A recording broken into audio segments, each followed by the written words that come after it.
Are you living the Delaware beach lifestyle? You can't live at the beach and do nothing. This up-and-coming year-round area has lots to offer. Find out where to eat, play, and serve. Living the ultimate dream. Hey guys, welcome to the 302 Lifestyle. You're about to meet Captain Tim Ferry. This guy is just really passionate about serving the community.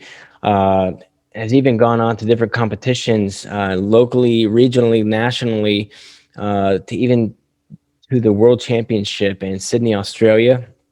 Was in the education field for 32 years, loves his family. His dad is one of his biggest inspirations, along with his mom and other family members. If you want to know what it takes to be a lifeguard, or you're interested in this world, this is an incredible way to get involved, or to just take a little baby step into this amazing life. CoastalLifesaving.com is where you're going to want to check that out. You can also check them out on Instagram, Facebook. This is where you're going to want to start. Now they're right in Fenwick Island. So here we go. Let's learn about being a lifeguard. All right. Welcome to 302 Lifestyle Beach Podcast. We got Tim Ferry in the house. Very excited to have Tim on, or I should say Captain Tim, after 43 years serving and saving lives, is giving more back, has so much to offer with so much experience down at the beaches in the 302 area. And very excited, Tim, to talk to you and see what you're working on and how you can help people. So 43 years as and some of that was captain down in Fenwick. Describe how does somebody get into working at the beach? Okay, each town is a little bit different, but there is just the standard application process. You know, people would reach out to the town's website, or if they know somebody individually, you know, they would start with probably an email. Do you have any spots open? And again, that's based. Some patrols are going to have more spots open than others. So they may have more tryouts than maybe another patrol. But once they have applied for that position and the captains and the lieutenants have gone through that information, they invite people to the tryouts, and they usually set up a couple, as I said, during the springtime. Usually probably by the middle of March through the end of April is when most of the patrols do their tryouts. Some of them may do a little bit early, a little bit later if need be. But that's the process, so once you apply, they'll set up a tryout date for you, and then you go through that process. And the standard, really, most of the patrols are United States Lifesaving Association affiliated, the USLA.org.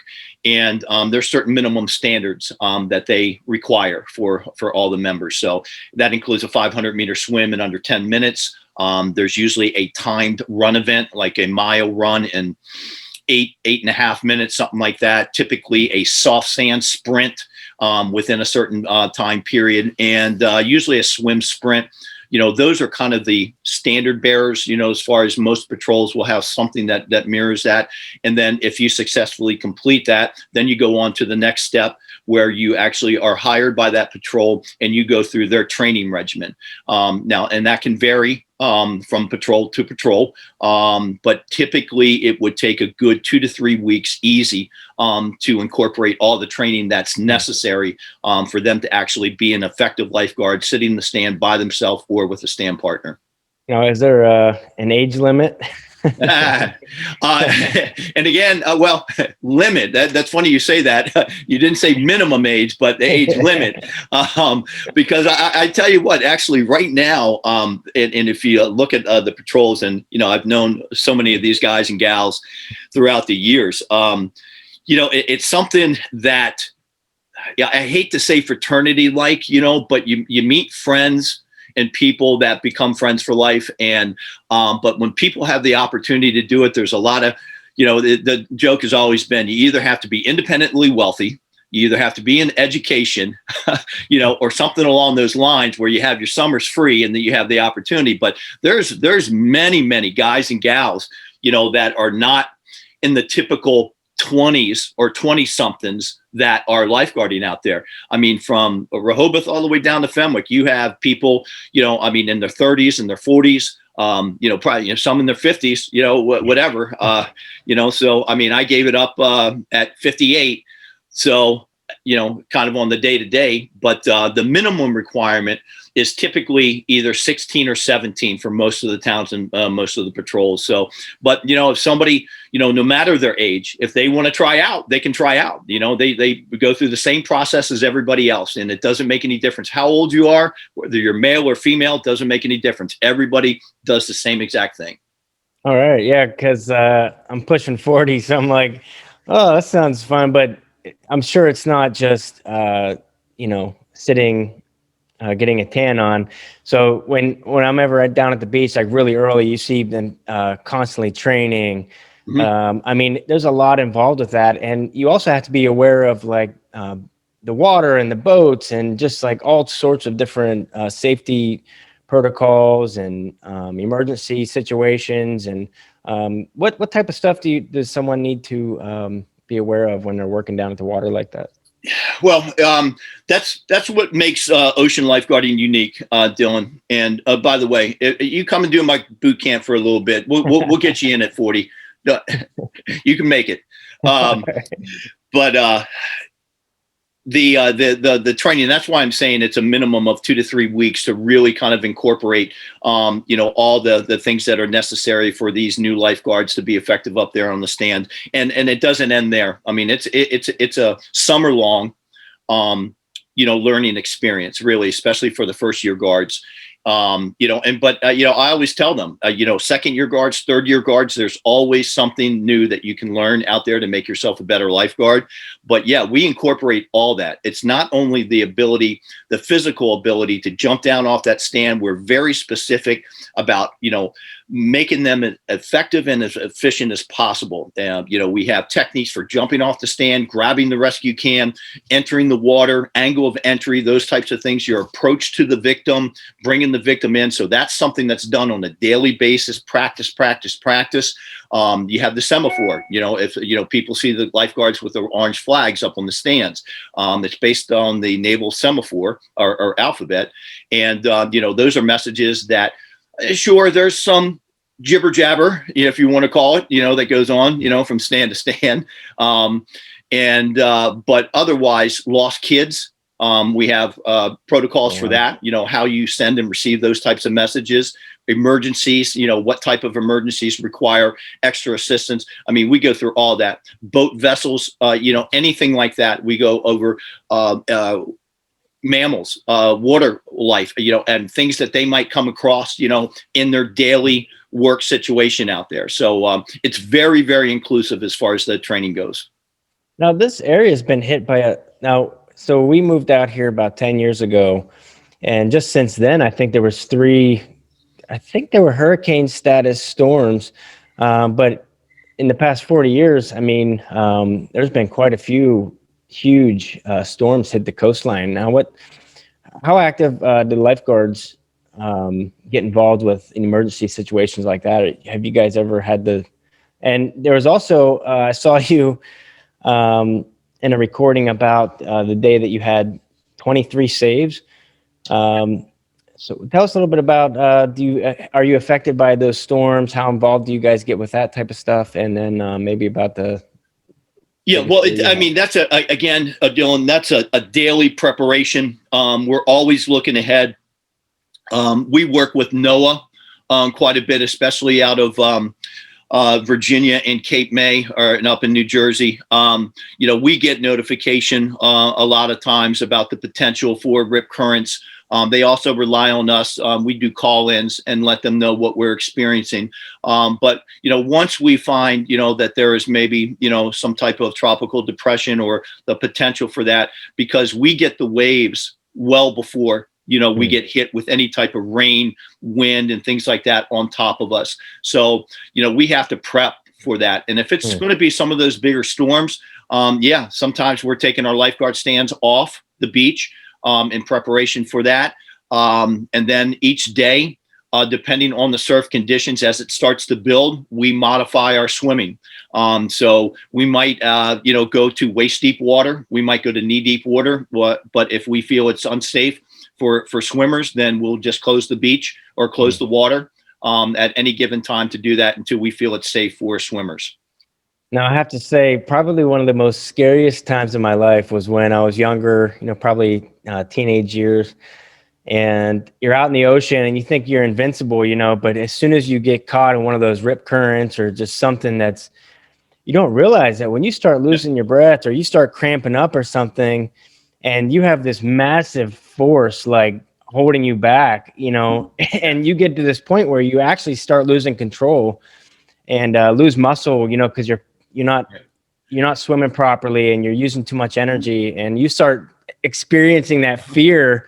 Yep. Holy cow. Well, and that's kind of, excuse this, but it's like the oh shit moment, Dylan. I mean, like even for experienced swimmers, it doesn't make any difference. I mean, they experience that. And that is actually something that we teach our lifeguards, is that you look for those facial expressions. You look for unnatural movements with their arms and their legs and things like that.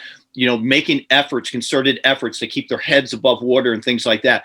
Lifeguards don't even have to wait for them to raise their hand and call for help or anything like that. They identify that troubled swimmer, boom, they're off the stand and they're in that water, to go out there and to assist them.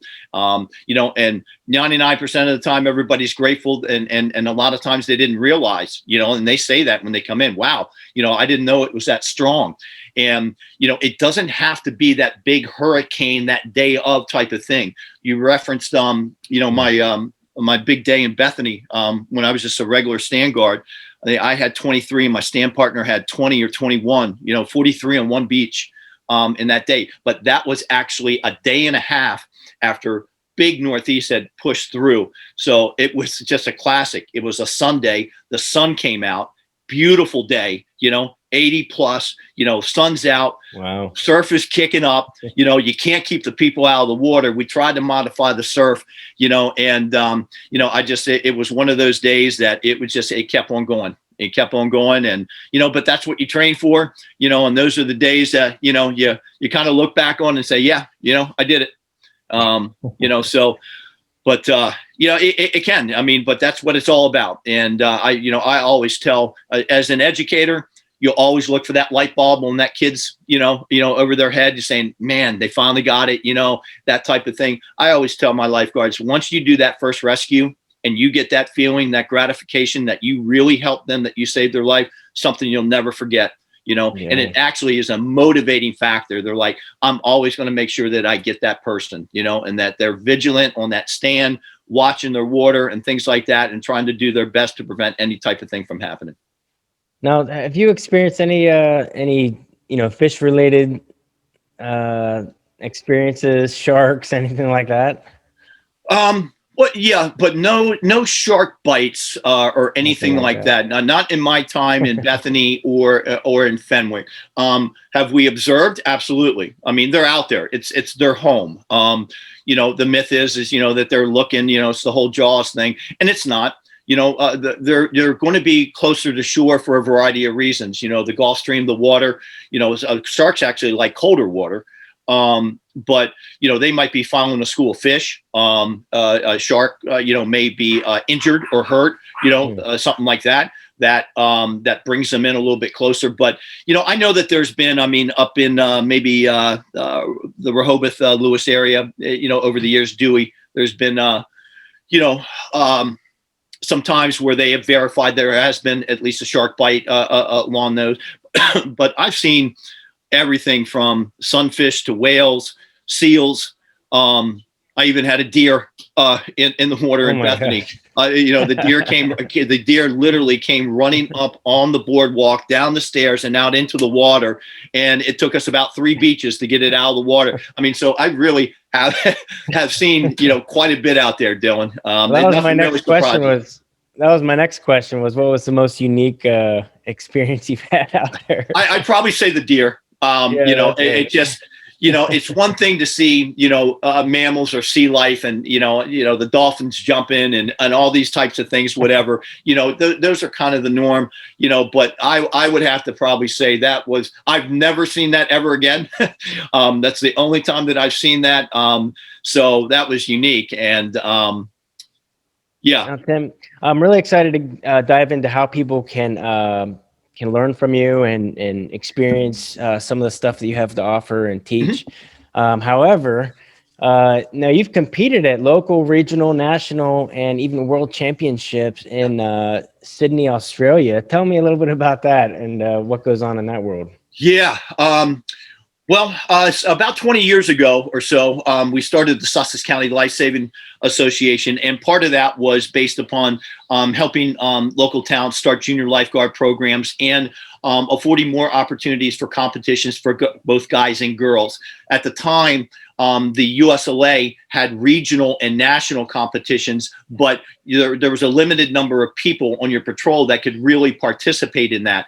And typically, if you did well at the regionals, you qualified for the national. So we wanted to provide something else for everybody, not meaning that you had to qualify and go to nationals, but just giving everybody that camaraderie, that opportunity to compete. And so I started, right away. I think probably my first competition was like in 1985.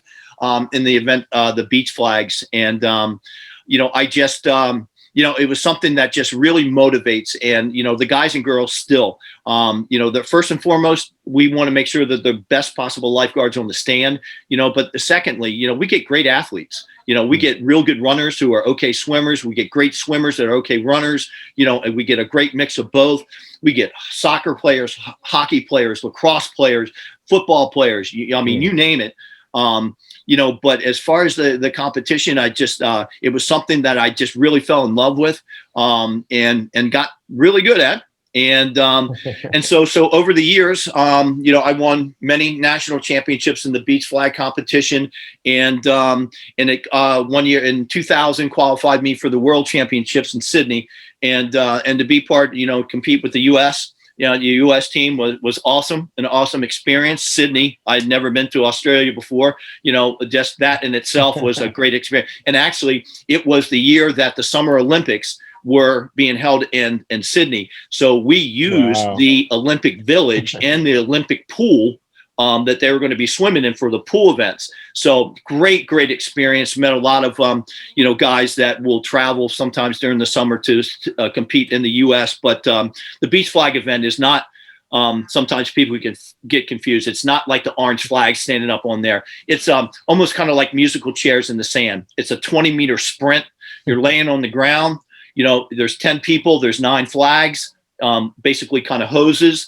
And at the sound of the whistle, you got to pop up and turn and sprint, and you get a flag, you move on to the next round. You go down to there's 2 and 1. Great spectator event. The skill there is the response time.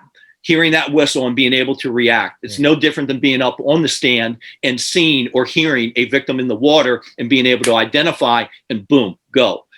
That's what the premise, of that event is. So, I just, I was able to hone my skills. Even when I went to Australia and competed there, I had a completely different start than the New Zealand and the Australians. And they came up to me afterwards. They're like, man, where'd you learn that or whatever? And I actually worked with them. They taught me some of their skills and I taught them some of theirs. And that's something that I brought back with me. And, eventually, I've trained guys and girls that both have competed at the world stage. My last girl that worked with me in Fenwick, Emily Rupert, won nationals, the women's national championship, and went on to Australia also, and competed for the U.S. team. So it's something I really love to do, Dylan, and I love sharing that with other people, not only how to become a great lifeguard, but also a competitor too. Which is a great transition to you're sitting there, I'm sure, after all of your experiences, and you're probably just like, you know what, I've got so much information I need to share with others, which leads into what you're doing now. So how can so it's coastallifesaving.com, right? Yeah. And how can people contact you, and what is it that they can experience when they do? Okay, awesome. Yeah, coastallifesaving.com. We're also on Facebook and also at Coastal Lifesaving, and also on Instagram at Coastal Lifesaving 25. Simply, if you go to the website, it has all my contact information. You may call me, text me, email me. All the information is there. I think the website is very inclusive. My marketing person, Jen Kidwell, I got to give her kudos. I think maybe you guys might have even spoken to her a little bit too. She is fantastic in putting out what I am and I can offer to everybody. So, again, if it's twofold, and I'm if I could emphasize one thing, is that one part is for lifeguards.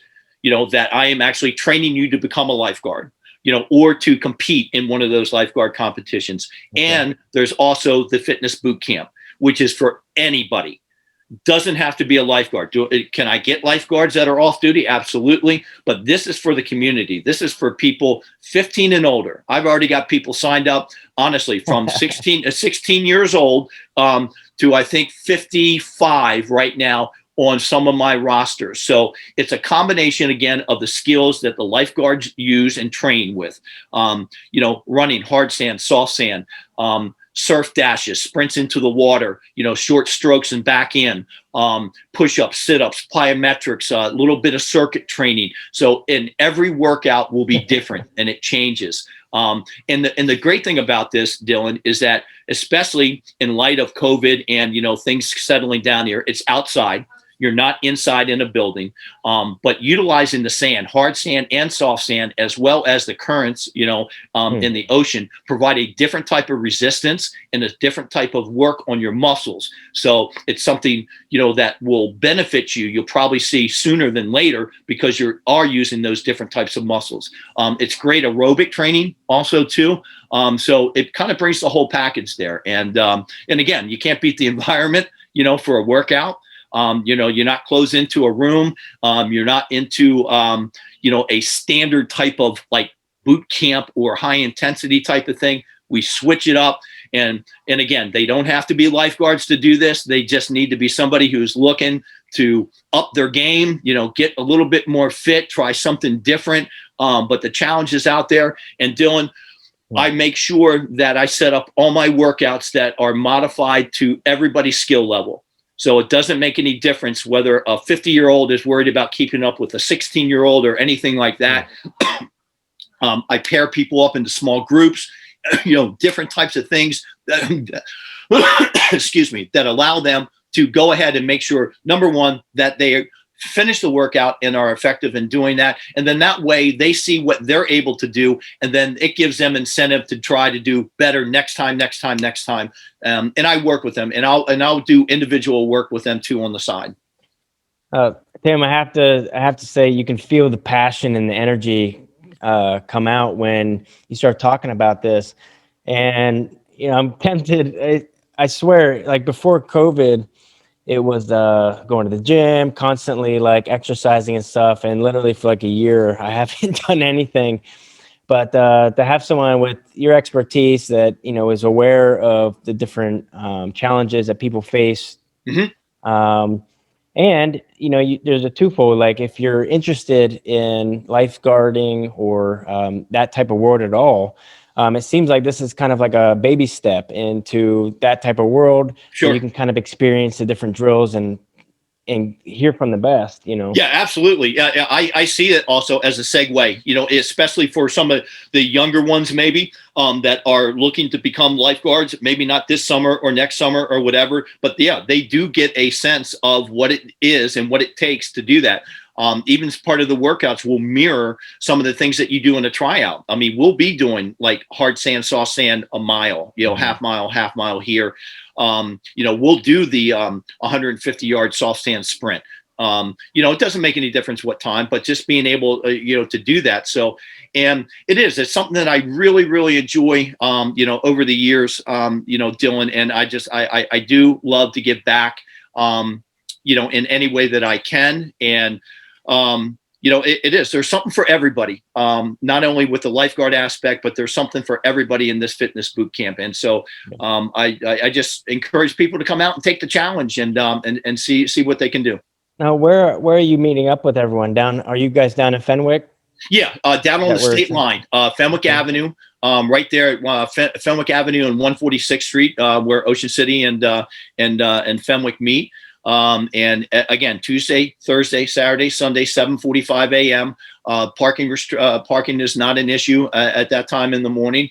Just pop over onto the beach. I'll be, posting things, relevant to weather conditions or what to wear and those types of things. But, people need to be prepared to get in the water, potentially, we won't every workout, but, again, like I said, we try to mix it up and, it's just going to be a fun experience. I'm really looking forward to it, and the feedback that I'm getting, I just can't wait to get out there and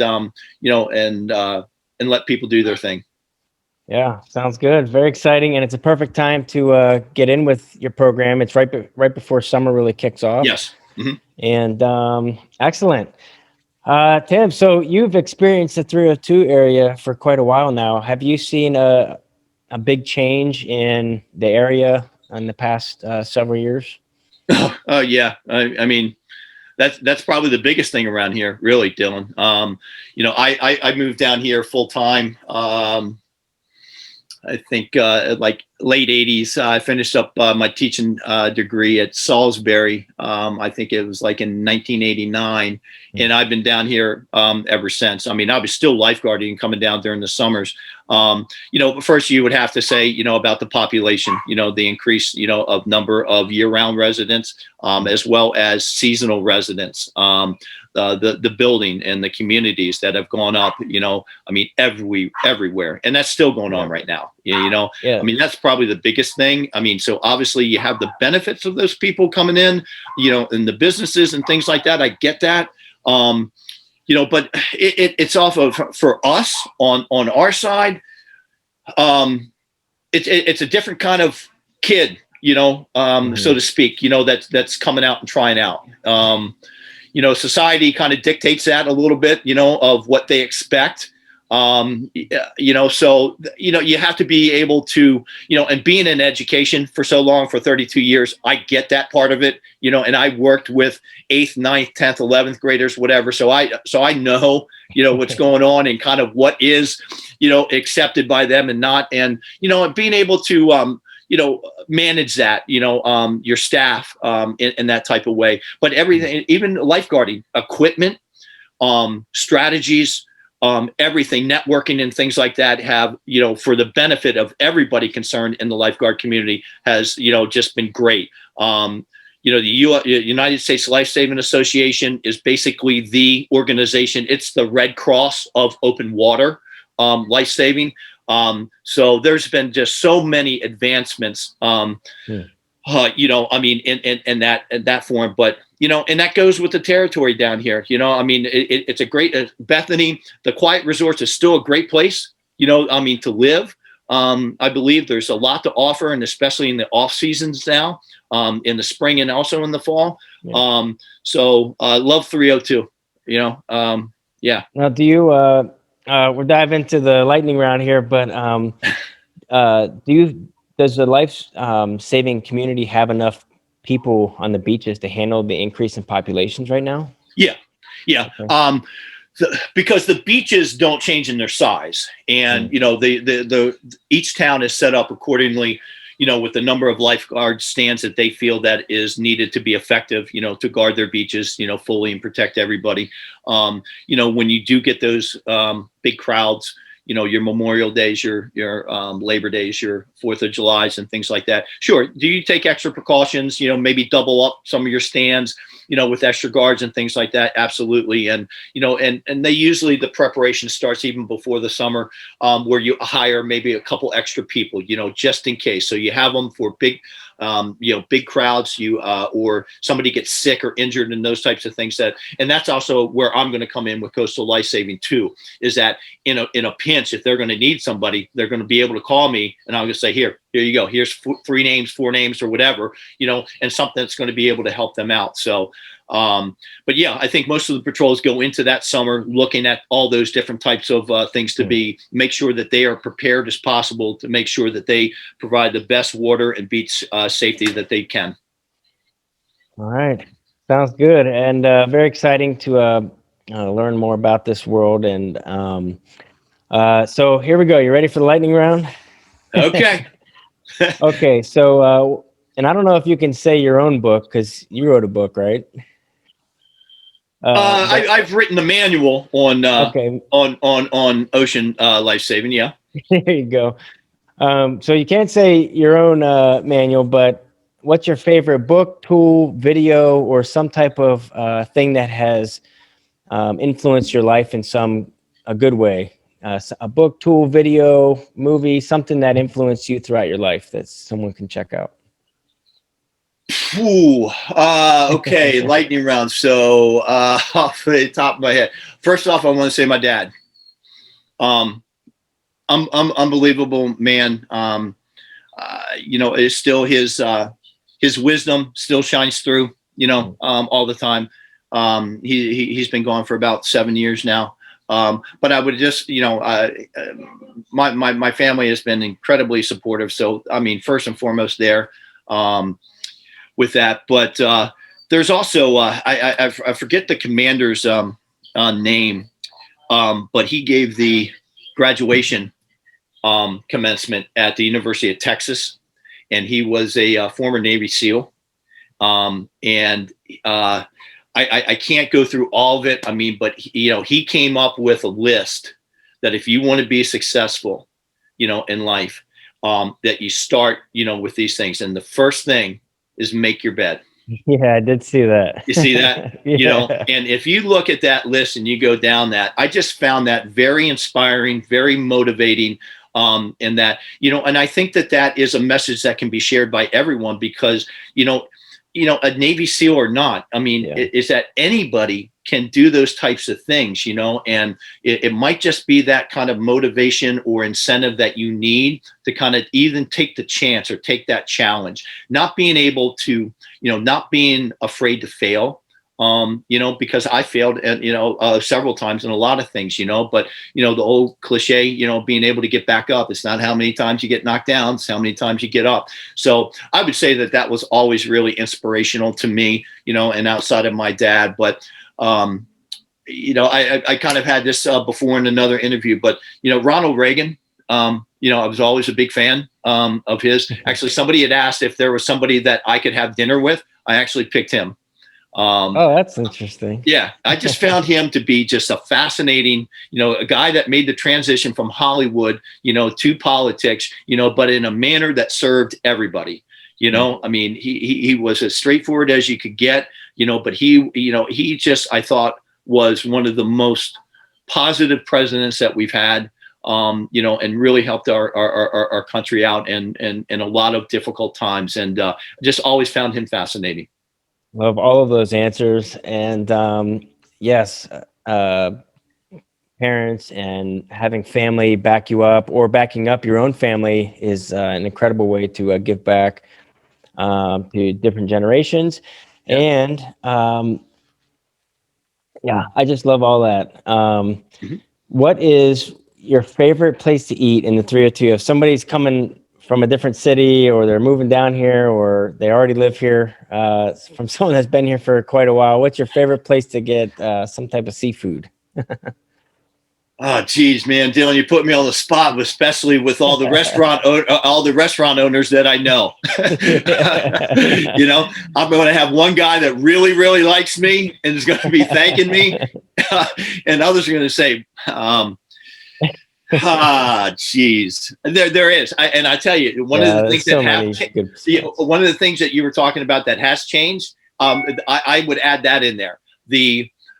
Maybe don't have like the arts and entertainment, as maybe from back in the city, DC or Philly or stuff like that. But the foodie aspect around here is phenomenal. I mean, honestly, all in 302. I mean, whether it's Lewis, Rehoboth, Bethany, Fenwick, or whatever, you have Sodell Concepts or whatever. Matt Haley was a close personal friend of mine, in our family. And I probably will have to defer, to Yeah. to them, just because, Blue Coast, was Matt's first restaurant. And from there, and Scott has done an incredible job. Since Matt has passed. But yeah, Blue Coast and Northeast, Catch 54. Some of their restaurants, it's really tough to beat them. Yeah. But again, that's not taking anything away from all my other friends. The pasta lovers, at the Fibos and Mancini's and, Oh, I know all these other places. And then you add in the breweries, that are doing that too. There's just so much to offer and so many great restaurants and places to eat. And on your list, it's like, it's almost, they're not secret anymore. Yeah. You actually have to be really strategic in planning what time you're going, because a lot of those places don't take reservations, and so, but it's worth the wait for most of those places down here. And, we love going out to eat and, because of the great variety. Yeah, it's funny. We moved here from Las Vegas, so I thought, oh, we're gonna miss out on all the good food, but oh my gosh, there's just so many good places here. Right, especially seafood. You can't beat it. You got access to everything. Down here, and these restaurants do a great job providing that for everybody. Yeah, very good. All right, Tim, I'm gonna put you on the spot one more time. What is one question I should have asked you, and what's your answer? One question I should have asked you.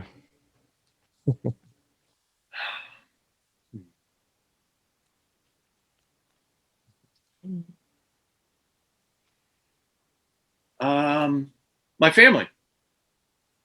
Yeah. Where's your family at? Boy. I have 4 brothers and sisters in different places. But most of them do spend some time down here during the summer. My mom is down here full time now. My wife and I have homes in Fenwick and also in Selbyville. And my daughter teaches at local high school and has for the last 4 years. She was always a big part of the lifeguard community growing up, and did my junior lifeguard program. The wife has been extremely supportive throughout the years. Because it is very time consuming, especially the captain's position is really a year round position, not just a seasonal position. But just going back to that, because you were talking about having support and supporting your family and having your family support you. It's full circle, 360. So not only my immediate family here, and, our other,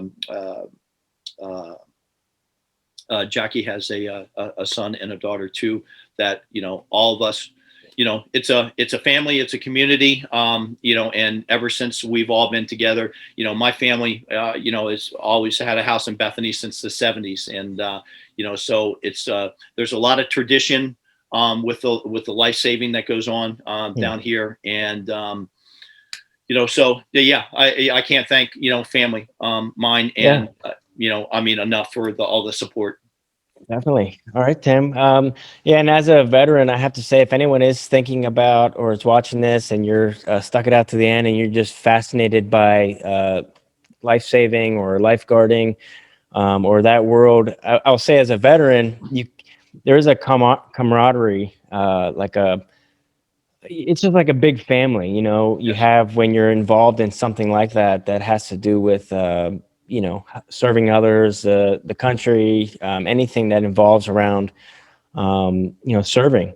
And if you guys are thinking about that, what a great stepping stone to experience this. And contact him, check out Coastal Lifesaving.com and get connected with these guys. Tim, thank you so much for being on the show. Absolutely, Dylan. I thank you. I really appreciate that. I'd love to get the message out whenever I can, through any avenues. Public education about beach and water safety is extremely important, especially in this area. And especially, the timing is impeccable. Memorial Day weekend, start of the summer, so we just ask people to play it safe out there. And if I can be in any help, beach, water safety, fitness camps, any of those types of things, again, you've alluded to how to contact me. So, looking forward to getting this all started. All right, guys, keep living the 302 lifestyle. Talk to you soon. You got it. All right. Thanks, Dylan. Wish you could spend more time having fun and less time with chores? Go to 302beachtalk.com to get $20 off a home cleaning. You'll be entered to win a completely free cleaning. Eat, play, serve. Sponsored by That Guy with a Broom.